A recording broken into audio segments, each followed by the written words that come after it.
स्वागत है झारखंडी हिंदी न्यूज पर। चलिए जानते हैं झारखंड की छोटी बड़ी सभी महत्वपूर्ण खबरों को। झारखंड में 21 से नियमित कक्षाएं नहीं, केवल डाउट पूछने स्कूल आ सकेंगे छात्र।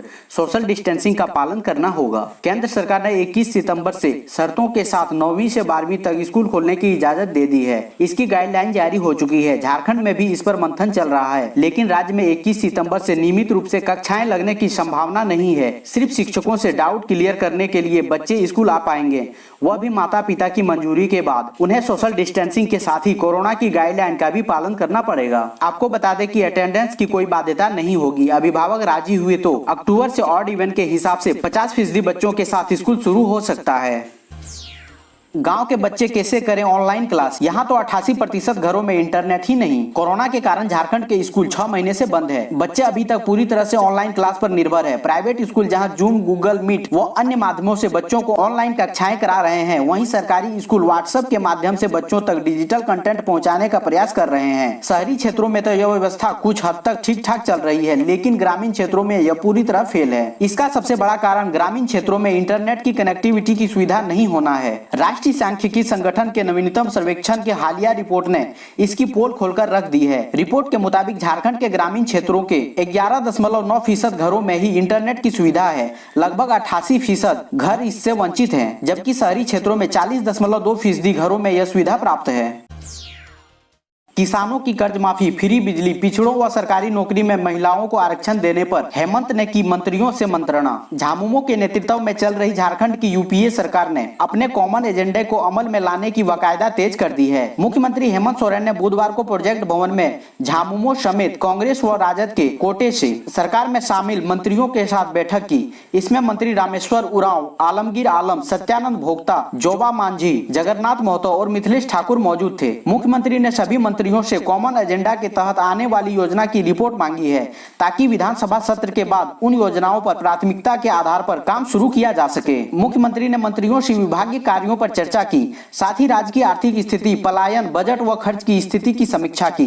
इसके अलावा केंद्र से मिली राशि और राज्य के बजट की भी जानकारी ली। इस पर सहमति बनी कि फिलहाल नई योजनाएं शुरू नहीं की जाएगी, लेकिन पुरानी योजनाओं की गति तेज की जाएगी। वर्तमान में चल रही जिन विभाग योजनाओं की रफ्तार कोरोना के कारण धीमी हुई है, उसमें अब तेजी लाई जाएगी। मंत्रियों को यह भी बताने को कहा गया है कि वर्तमान में कौन सी योजनाओं को तत्काल लागू करना जरूरी है।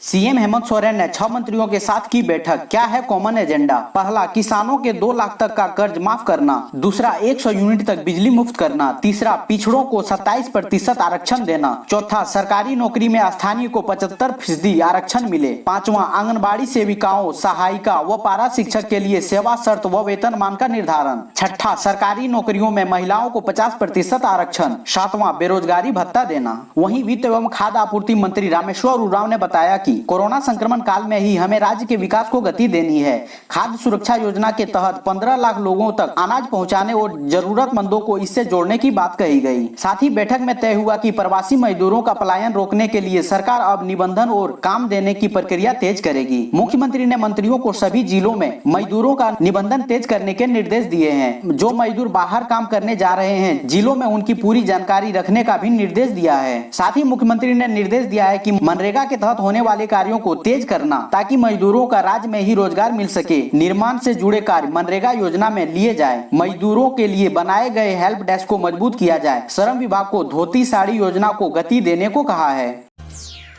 12 सितंबर को बिहार और झारखंड के हवाई अड्डों की समीक्षा करेंगे हरदीप सिंह पुरी। केंद्रीय नागरिक उड्डयन मंत्री हरदीप सिंह पुरी 12 सितंबर 2020 को बिहार और झारखंड राज्यों का दौरा करेंगे। वे पहले दरभंगा और फिर देवघर हवाई अड्डों की समीक्षा करेंगे। भारतीय विमानपत्तन प्राधिकरण इन हवाई अड्डों का विकास कर रहा है। इस बात की जानकारी नागरिक उड्डयन मंत्रालय ने दी है। इन हवाई अड्डों के परिचालन के जरिए क्षेत्र की हवाई कनेक्टिविटी में सुधार होगा। इसके अलावा यह स्थानीय पर्यटन को गति देगा और क्षेत्र में रोजगार पैदा करेगा। कनेक्टिविटी और बढ़ी हुई आर्थिक गतिविधियों के माध्यम से ये हवाई अड्डे इन क्षेत्रों के लोगों को समग्र आर्थिक विकास में योगदान करेंगे। हेमंत सरकार में अब तक एक दफा भी जियाडा की बैठक नहीं, स्वतंत्र निदेशक ने उठाया सवाल। हेमंत सोरेन सरकार के गठन को लगभग 10 महीने होने को आए, बावजूद इसके अभी तक जियाडा यानी Jharkhand industrial area development authority की एक भी बैठक आयोजित नहीं की गई है, जबकि पूर्व की रघुवर दास सरकार में प्रति माह बैठक होती थी। इसका परिणाम भी सामने दिख रहा था। राज्य भर में औद्योगिक परिक्षेत्रों के लिए भूमि अधिग्रहण व नई इकाइयों को मंजूरी का काम प्रगति पर था। धनबाद में भी रेगुन, सिंदरी के ड्रांका इलाके में कई प्रतिष्ठानों को मंजूरी दी गई। मौजूदा सरकार के समय में यह सभी ठप है। सरकार को उद्योगों की चिंता ही नहीं है, यह कहना है Jharkhand industrial area development authority के स्वतंत्र निदेशक सत्येंद्र कुमार का। उन्होंने कहा कि जियाडा की बैठक न होने की वजह से कई उद्योगों की मंजूरी व आवंटन से संबंधित मामले अटके पड़े हैं। पलामू से 2000 में बच्चों को ले जाकर राजस्थान में हो रही बाल मजदूरी, मुख्यमंत्री ने दिया कार्रवाई का आदेश। झारखंड के पलामू में बाल मजदूरी का मामला सामने आया है। यहां से बच्चों को 2000 रुपए में राजस्थान भेजा जा रहा है। मामला सामने आने के बाद मुख्यमंत्री हेमंत सोरेन ने कार्रवाई का आदेश दिया है। इस संबंध में सीएम ने कहा है कि बाल मजदूरी एक कलंक है, जिसे आप हम सबको मिलकर खत्म करना है। उन्होंने पलामू उपायुक्त को आदेश देते हुए कहा कि मामले की जाँच कर कार्रवाई करते हुए संबंधित क्षेत्रों में परिवारों को जरूरी सरकारी योजना से मदद पहुंचाकर तथा बच्चों को शिक्षा हेतु स्कूल में नामांकन कराकर सूचित करें। मुख्यमंत्री ने इस संबंध में महिला बाल विकास और सामाजिक सुरक्षा मंत्री जोबा मांझी से भी मामले में संज्ञान लेने को कहा है। 17 से रांची के JSCA में T20 लीग 6 टीमों की हुई घोषणा। कोरोना काल में देश के पहले खेल आयोजन की तैयारी रांची में पूरी कर ली गई है। इस संक्रमण काल में 17 सितंबर से रांची स्थित JSCA स्टेडियम में देश के पहले T20 लीग की शुरुआत होगी। झारखंड राज्य क्रिकेट संघ यानी JSCA ने लीग के लिए टीमों की घोषणा कर दी है। वहीं इसके सफल आयोजन के लिए कमेटियों का गठन किया गया है। लीग में 6 टीमें Ranchi riders, Jamshedpur jugglers, Dhanbad dynamos, Singhbhum strikers व दुमका हेयर डेविल्स भाग लेगी। प्रत्येक टीम में 16 खिलाड़ियों को रखा गया है। अक्टूबर में भारतीय अंडर 17 महिला टीम शिविर की मेजबानी करेगा झारखंड अंडर 17 महिला विश्व कप टीम के लिए लगाए जाने वाले शिविर की मेजबानी करेगा। इस शिविर के 15 अक्टूबर से शुरू होने की संभावना है। अखिल भारतीय फुटबॉल महासंघ के कुशल दास ने बुधवार को इस बात की जानकारी दी। कुशल दास ने मीडिया से कहा, हमने शिविर के लिए झारखंड को चुना है। उन्होंने कहा वे लड़कियों के शिविर का आयोजन करना चाहते थे और मुख्यमंत्री हेमंत सोरेन ने पूरा समर्थन देने का वादा किया है। ऐसी खबर है कि सीएम हेमंत सोरेन इस शिविर का आयोजन झारखंड में ही चाहते हैं। एनजीटी ने झारखंड सरकार पर ठोका 130 करोड़ का जुर्माना। बिना पर्यावरण स्वीकृति के बना विधानसभा व हाईकोर्ट भवन। बिना पर्यावरण स्वीकृति के झारखंड विधानसभा व हाईकोर्ट के नए भवनों के निर्माण से क्षुब्ध नेशनल ग्रीन ट्रिब्यूनल यानी एनजीटी ने राज्य सरकार पर 130 करोड़ रुपए का भारी भरकम जुर्माना लगाया है। एनजीटी ने यह जुर्माना पर्यावरण को पहुंचे नुकसान को केंद्र में रखकर बतौर मुआवजा लगाया है। बुधवार को इस मामले की सुनवाई करते हुए एनजीटी ने इससे संबंधित आदेश जारी किया है। इस संबंध में आरके सिंह की ओर से याचिका दायर की गई थी।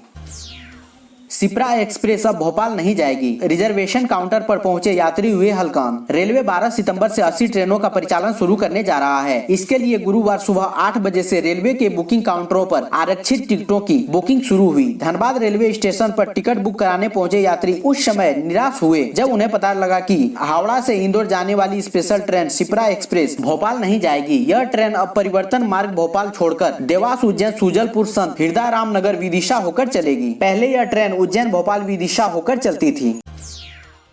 राज्य के छोटे छोटे उद्योगों को बढ़ावा मिलेगा। राज्य सरकार द्वारा 31 मार्च को समाप्त हुए पत्थर खदानों की लीज को 2 साल की एक्सटेंशन देने पर पत्थर व्यवसायियों ने खुशी व्यक्त की है। मौके पर पत्थर व्यवसायी संघ के पंकज कुमार सिंह ने कहा कि सरकार के इस निर्णय से पत्थर व्यवसायियों में खुशी है। उन्होंने बताया कि कई पत्थर खदानों की लीज अवधि 31 मार्च 2020 को समाप्त हो गया था, जिसको विभाग की ओर से अवधि विस्तार नहीं मिल पा रहा था, जिसके कारण पत्थर व्यवसायी बुरी तरह से प्रभावित हो गया था। उन्होंने बताया कि इसको लेकर 20 फरवरी को राज्य भर के खनन व्यवसायियों ने अवधि विस्तार का एक ज्ञापन मुख्यमंत्री, ग्रामीण विकास मंत्री व वित्त मंत्री को सौंपा था। मुख्यमंत्री द्वारा खदानों की लीज 2 साल के लिए एक्सटेंशन देने पर पत्थर व्यवसायियों ने मुख्यमंत्री के प्रति आभार जताते हुए कहा कि इस निर्णय से राज्य के छोटे छोटे उद्योगों को बढ़ावा मिलेगा।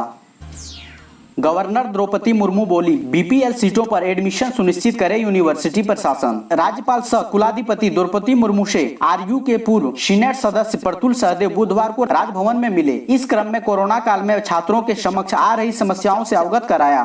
कहा कि प्रोफेशनल कोर्सों में बीपीएल कैटेगरी की सीटें खाली रह जाती है। इस पर गवर्नर ने चिंता जताते हुए बोली कि यूनिवर्सिटी प्रशासन सभी बीपीएल सीटों पर एडमिशन सुनिश्चित करे। प्रतुल ने कहा कि अर्थाभाव के चलते छात्र एडमिशन नहीं ले रहे हैं। विनोबा भावे विश्वविद्यालय ने प्रोफेशनल कोर्सों का 25 शुल्क माफ कर दिया है। नई शिक्षा नीति में भी प्रोफेशनल कोर्सों पर अधिक फोकस किया गया है। अन्य विश्वविद्यालय में भी लागू किया जाए। इस पर राज्यपाल ने समुचित कार्रवाई का आश्वासन दिया।